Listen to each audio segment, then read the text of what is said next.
Howdy, Possum Patty here. It is beautiful evening after supper. I came out for just a few moments to check on my plants.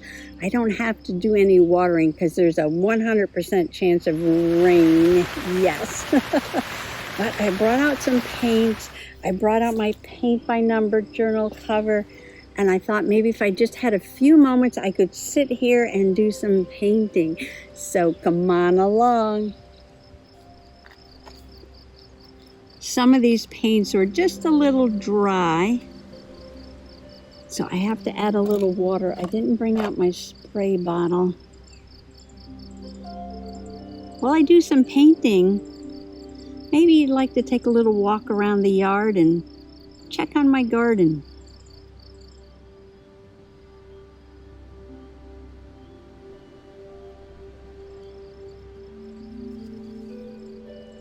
There wasn't much going on in the black pot. I still think some of the impatient seedlings are going to germinate. I think that's the impatient. I don't think that is. But I'm going to wait and see what it is before I pull it out.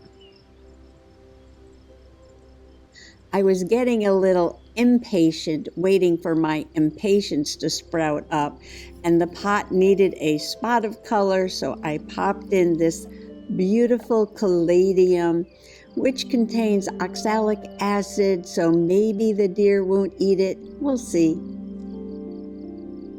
And behind the big black pot is the huge jack-in-the-pulpit. And do you remember those leaves that were on here? They were bigger than my hand.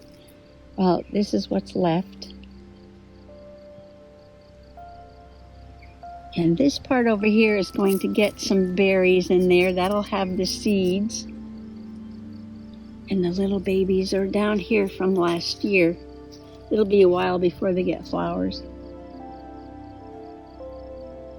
Something's been eating this hosta, maybe deer. I don't know what else, rabbits, whatever else lives at Soggy Bottom. They have not eaten my new mountain mint plants. I bought 2 of them. I went to a special greenhouse called Logi's, and I will do another video about that because it is awesome. But they didn't have the mountain mint, and they directed me to a nursery up in Johnston, Rhode Island. And she said, oh, they've got them up in Rhode Island. And I said, oh, well, I go to Johnston every week for my music lessons. I will pick a few up.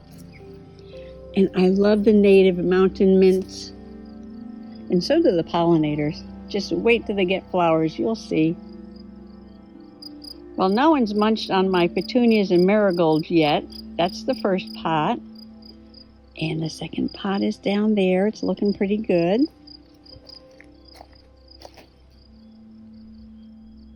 I planted some freesia and anemones in this pot, and nothing was going on. They still might grow. Oh, you know what? Here's one of the bulbs. Ooh, stick that back in the ground. Okay, now I'll get my hands dirty. They might still grow. So I put a couple salvia and a marigold there just so I have a little color. And in this pot, I planted Queen Fabiola and ranunculus. This might be the ranunculus right here. I see 2. I don't think these are anything. They're just popping up everywhere. There's something coming up there. And this might be the Queen Fabiola right there. And again, I just popped a little red salvia there. Just to have a little color to look at. From my Namaste frog, I cleaned that out and put mulch. And I cleaned out the bird bath, and I cleaned out this area around the bird bath. And there's a salvia I stuck in a pot. And I moved that daylily from underneath the baptisia. It was growing right underneath there. And I put it over here because there's a nice big space. And there's a little daylily growing there, and a big one over there, and another one coming there. And looks like somebody broke a branch. I've got to tie this up because once all those flowers start blooming, it gets heavy with seeds. Kind of like a peony, it tends to bend down.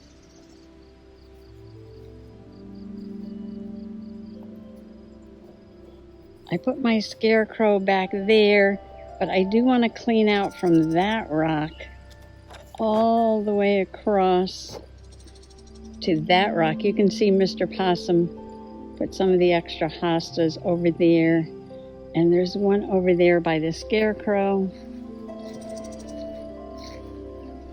And just the other day, I planted some nasturtiums there and some cosmos behind my scarecrow. I put some petunias in a Dollar Tree pot under the windmill. And you can see the birdhouse, which is being used by a wren family. And you can see the sticks inside the doorway there. And my little rock island, this is where I put my gifted marigold seeds. And I can see that they have started to sprout right there. Yes, they're just starting to come up. The rain tonight should help them a little bit. Mr. Possum put some mulch down in this area today. This is where he parks his trailer. Milkweed patch. Ooh, they're getting nice and tall. Yes, they're looking good. Look at that.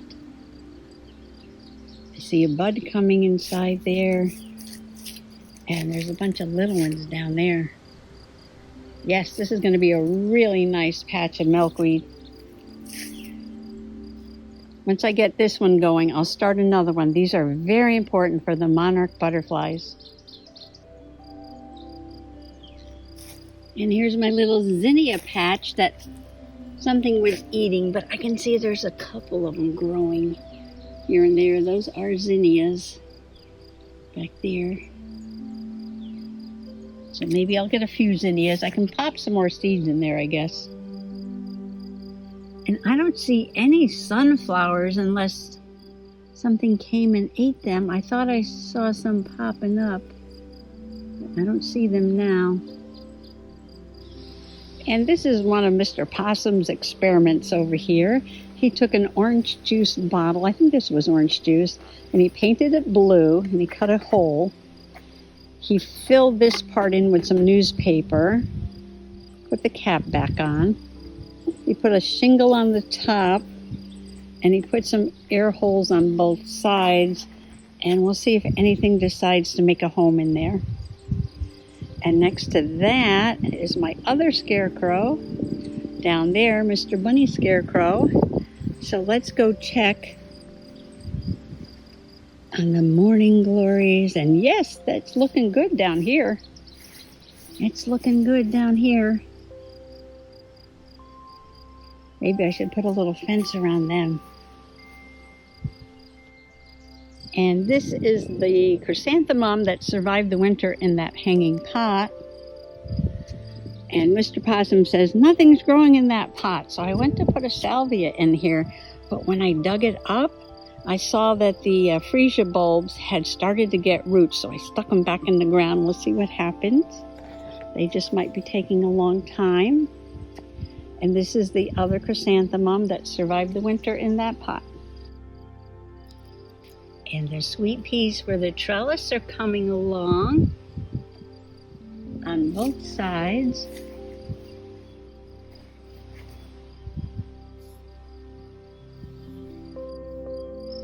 I'm thinking of taking this out of here. It's just getting too big. It's a wildflower.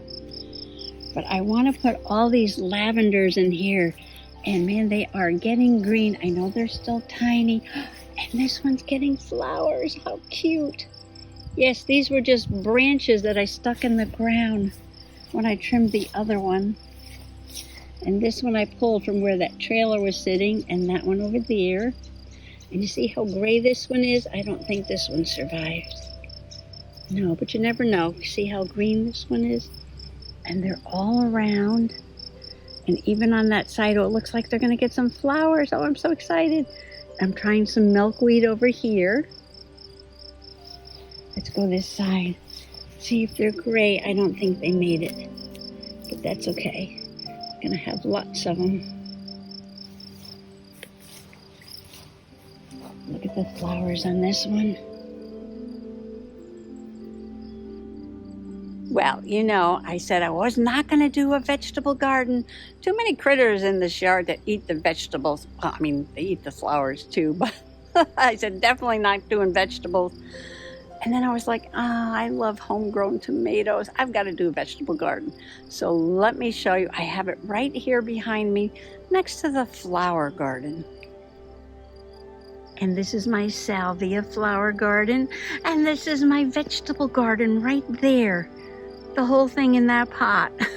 You know, when you get old, you do what you can do, right? And this is some cherry tomatoes. And look, it has flowers. And if you peek inside here, there it is. It's got little baby tomatoes already. I love it. I love it. You know, when you're old, you can get excited about one tomato plant. Oh, and under the vine here, I do have some more marigolds and salvia that I'm going to be planting. I put a couple of them over here next to the dianthus that the bunnies are eating, and I got nice yellow in there. Pollinators love that. And I put a marigold there, and you can see where the bunny's feasting. And the lavender is full of flowers. This is the one I chopped back to almost nothing, and it's all popped back. And I've got salvia and more marigolds. And my rose bushes look fantastic. And this is going to be a daisy in the fall. I made this from a cutting from those other daisies. And look at the size of this lavender this year. It's gotten huge. I need to cut that one back next. And there's Flat Stanley's little weatherstone down there. And there's my rosemary. I bring it in the winter and I put it out in the spring. And do you remember the dahlia dilemma? Yes, the dahlia dilemma. I could not find my dahlia tubers that I had saved. Well, you know, we were at a flower store the other day, and I was looking at some dahlias, and Mr. Possum said, "Why don't you get one for yourself?" And I'm thinking, I wonder if he threw those away by mistake. It was Mother's Day, and I'm like, he's telling me to get some dahlias. So I did. I got some beautiful pink dahlias. I put them in the pot where I had the dahlias last year. Now I'm going to save those tubers, and where can I hide them from Mr. Possum? And now we're back to the picnic area, and just today we got a trellis delivered, and it's going to go right there, and I'm going to grow some plants on it. That'll be another video. Yes, Possum Patty putting a trellis together.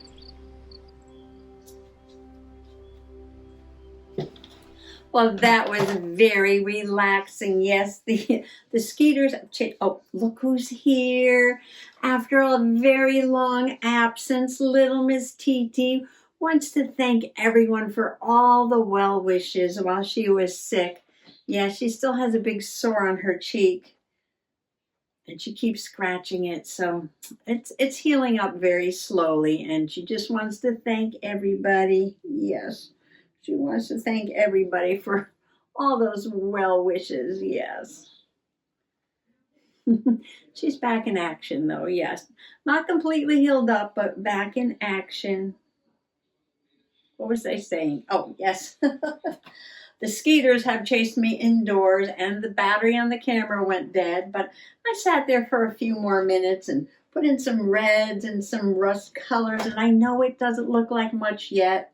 But once I get a layer of paint covering everything, then I'll go back and spiff it up a little bit. Yes, well, thanks for coming along today for just a little relaxing paint session and a walk about the yard. Happy junk journaling. Bye-bye.